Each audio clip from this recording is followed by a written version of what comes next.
ஒரு கிராமத்தில் 100 வருடங்களாக யாரும் வசிக்காத பழைய வீடு. அந்த வீடு முன்பு மந்திரவாதி காமாட்சியின் வீடு. அவள் மரணிக்கும் முன் கிராமத்தை சபித்தால், என் ரகசியத்தை யாராவது தேட வந்தால் அவர்கள் உயிரோடு திரும்ப மாட்டார்கள். வழியாக ஒரு இளைஞன், குமார், அந்த வீட்டை தேடி செல்கிறான். நண்பர்கள் சவால் வைத்ததால் அவன் போகிறான். வீட்டின் உள்ளே எங்கும் கருப்பு பூஜை சாமான், உடைந்த கண்ணாடி. தரையில் ஒரு பழைய மந்திர புத்தகம் கிடக்கிறது. குமார் அதை எடுக்கிறான். திடீரென சாமி விளக்கு தானாக ஏற்றுகிறது. மந்திரவாதியின் ஆவி கண்ணாடியில் தெரிகிறது. அவள் குரல், என் ரகசியத்தை எடுக்க வந்தவனே, உன் ஆன்மா எனக்கே வேண்டும். குமார் பயந்து வெளியே ஓட முயற்சிக்கிறான்.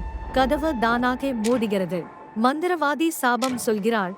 குமார் வலி கொண்ட முகத்தோடு தரையில் விழுகிறான். கண்ணாடியில் குமாரின் பிரதிபலிப்பு மந்திரவாதியாக மாறுகிறது.